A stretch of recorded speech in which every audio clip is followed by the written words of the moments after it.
From YouTube channel double A वैदिक ज्ञान KD and स्वागत है आप सभी का उदित फार्मेसी में।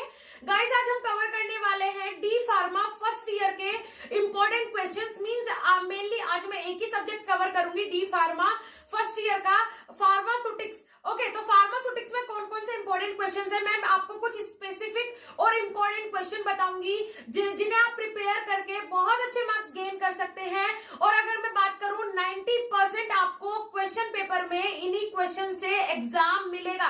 मींस यही क्वेश्चंस आपको देखने को मिलेंगे अपने क्वेश्चन पेपर में। सो मेनली मैं आपको कुछ सैंपल पेपर भी दिखाऊंगी, मींस प्रीवियस ईयर के क्वेश्चन पेपर भी दिखाऊंगी, जिससे आप थोड़ा सा आइडिया लगा सकते हैं कि किस टाइप का पेपर आपको वहां पे देखने को मिलेगा। जो इंपॉर्टेंट क्वेश्चन मैं आपको बताऊंगी वो आप नोट डाउन करते जाइएगा या फिर अपने सिलेबस में साथ के साथ टिक करते जाइएगा। सीधा चलते हैं कंप्यूटर की स्क्रीन पे, वहां पे मैं आपको बताऊंगी कि कौन कौन से इंपॉर्टेंट क्वेश्चन है फार्मास्यूटिक्स फर्स्ट के। ओके, तो देखिए ये मेनली फार्मास्यूटिक्स फर्स्ट का सिलेबस है, डिप्लोमा इन फार्मेसी। सो इसमें मैं आपको सिलेबस से बताऊंगी कि आपको कौन कौन से क्वेश्चन प्रिपेयर करने हैं। ठीक है, मेनली आपको किन क्वेश्चंस पे ध्यान देना, मैं कुछ आपको टोटल जो पूरे सिलेबस में से है वो कोशिश करूंगी कि बहुत कम क्वेश्चन आपको कवर करने पड़े और उसमें आप बहुत अच्छे मार्क्स गेन कर सके। ठीक है, तो देखिए यहाँ पे इंट्रोडक्शन ऑफ डोजेज फॉर्म। अगर मैं डोजेज फॉर्म की यहाँ पे बात करती हूँ तो डोजेज फॉर्म में जो मोस्ट इंपोर्टेंट आपको तैयार करना है वो करना है semi solid dosage form.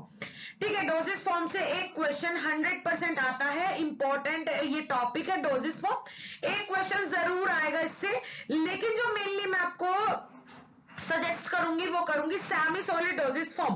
Right, तो सेमी सॉलिड डोजेज फॉर्म यहां से आप प्रिपेयर कर सकते हैं। उसके बाद अगर मैं बात करूं सेकंड वन इज, यहाँ पे जो मेन है वो है इंडियन फार्माकोपिया।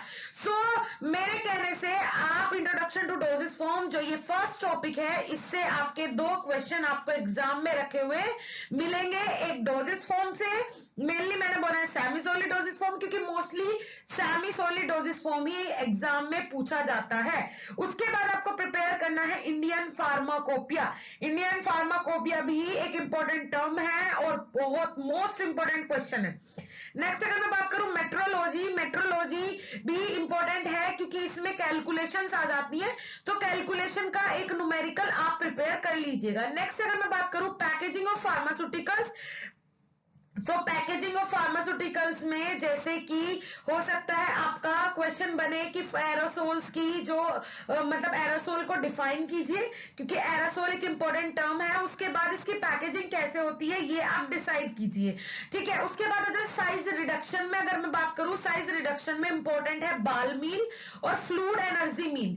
ठीक है, मोस्ट जो इंपॉर्टेंट है वो इंपॉर्टेंट है बाल मील, क्योंकि ये कॉमनली पूछा जाता है और साइज रिडक्शन के लिए नॉर्मली जो मशीन सबसे नॉर्मल जो यूज होती है वो होती है बाल मील।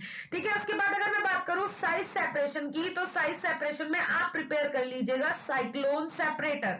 ठीक है, उसके बाद मिक्सिंग एंड होमोजेनाइजेशन में अगर मैं बात करूं तो मिक्सिंग के लिए आपको कौन सा जो मींस इक्विपमेंट है वो तैयार करना है। देखिए यहाँ पे प्लेनेटरी मिक्सचर, ठीक है, आप प्रिपेयर कर लीजिएगा।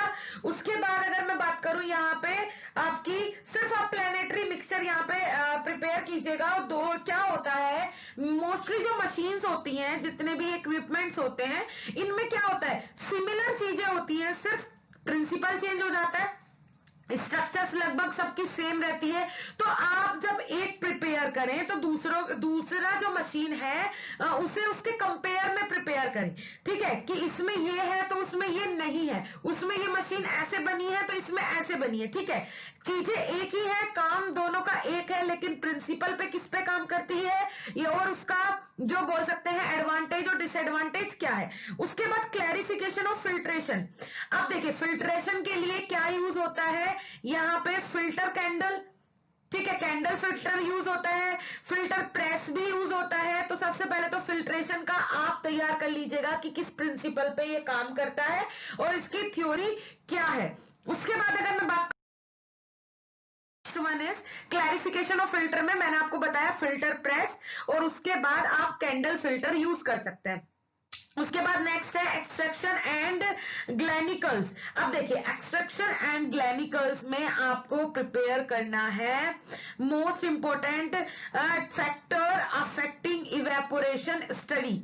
ठीक है, ये आप प्रिपेयर कर लीजिएगा, फैक्टर अफेक्टिंग इवेपोरेशन स्टडी। ठीक है, उसके बाद यहाँ पे एक चीज और मैं आपको इंपॉर्टेंट बताऊंगी, introduction to ayurvedic doses form. Ayurvedic doses form मतलब क्वेश्चन पेपर में पूछ लिया जाता है।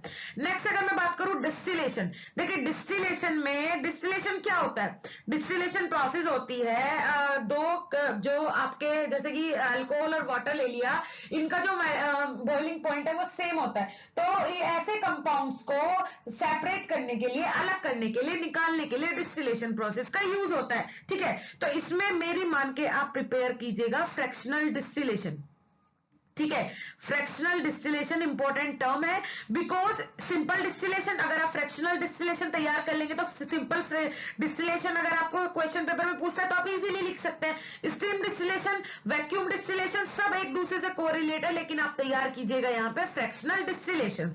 उसके बाद अगर मैं बात करूं इंट्रोडक्शन टू ड्राइंग प्रोसेस, अब देखिए ड्रायर के लिए कौन कौन से ड्रायर इंपॉर्टेंट है, tray dryer, fluidised bed dryer. ठीक है, वैक्यूम ड्रायर भी इंपॉर्टेंट है, एग्जाम में पूछ लिया जाता है वैक्यूम ड्रायर के बारे में भी। ओके, उसके बाद अगर नेक्स्ट में बात करूं स्टरलाइजेशन। ठीक है, स्टरलाइजेशन प्रोसेस में आपका इंपॉर्टेंट क्या होता है, देखिए सबसे पहले तो आपका ये पता होना चाहिए स्टरलाइजेशन प्रोसेस होती क्या है, क्योंकि मेनली ऐसा भी होता है कि सिर्फ आपसे स्टरलाइजेशन पूछ लिया जाए तो उसे आपको डिफाइन करना है। उसके बाद अगर मैं इसमें बात करूं, मोस्टली इसमें नॉर्मली ये नहीं पूछा जाता कि मोस्ट हीट स्टरलाइजेशन क्या होता है, ड्राई हीट स्टरलाइजेशन क्या होता है, कभी कभी शॉर्ट नोट में पूछ लिया जाता है।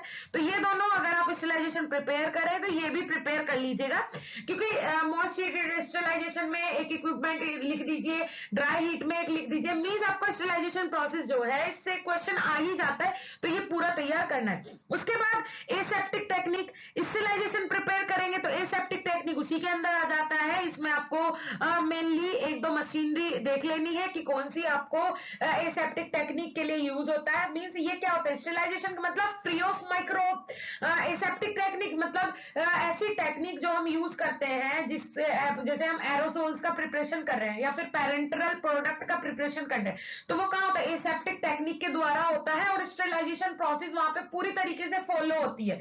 ठीक है, ये सारे टॉपिक्स जो मैं आपको बता रही हूं मेनली, हाँ अगर आपको पूरा एक्सप्लेनेशन चाहिए है तो कमेंट सेक्शन में और नीचे डिस्क्रिप्शन बॉक्स में आपको लिंक मिल जाएगा, जहां पे आपके सिलेबस के अकॉर्डिंग सारे जितने भी सब्जेक्ट हैं, सबके जितने भी चैप्टर्स हैं, उनके जितने भी टॉपिक्स हैं, सबको डिफाइन किया गया है, वो भी हिंदी में। अगर आप चाहते हैं कोर्स को एनरोल करना या फिर ये सारे वीडियो लेक्चर्स फुल एक्सप्लेनेशन में, तो नीचे डिस्क्रिप्शन बॉक्स में लिंक मिल जाएगा, डायरेक्टली जाके ज्वाइन कर सकते हैं। अगर कोई दिक्कत आती है, कंफ्यूजन होता है, तो कॉन्टेक्ट नंबर भी आपको मिलेगा डिस्क्रिप्शन बॉक्स में, वहां से आप हमसे डायरेक्टली कॉन्टेक्ट कर सकते हैं।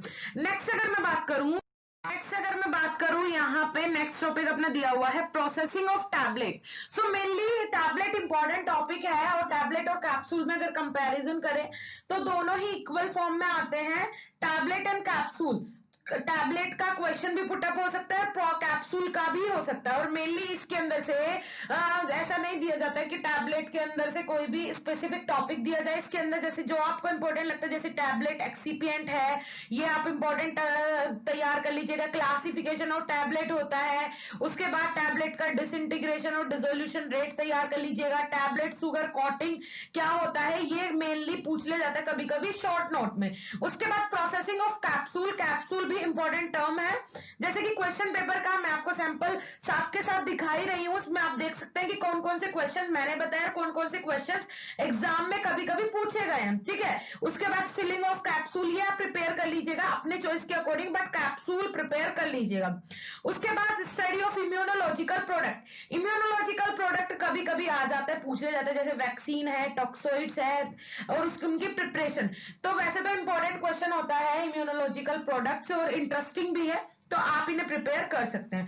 देख ही चुके हैं कि यही इंपॉर्टेंट क्वेश्चन आपके हैं फार्मास्यूटिक्स फर्स्ट में। जो अगर आप कोर्स में एनरोल होना चाहते हैं तो नीचे डिस्क्रिप्शन बॉक्स में और कमेंट बॉक्स में लिंक दिया हुआ है, वहां से आप डायरेक्टली कोर्स में एनरोल हो सकते हैं। अदरवाइज आप नोट्स लेना चाहते हैं तो उसकी लिंक भी हमने मैंने डिस्क्रिप्शन बॉक्स में आपको दी है, वहां से आप नोट्स भी ले सकते हैं। ओके, तो दोनों ही फैसिलिटी आपके पास अवेलेबल है। जो भी आप लेना चाहते हैं वो डिस्क्रिप्शन बॉक्स में दिए हुए लिंक से ले सकते हैं। Thank you so much.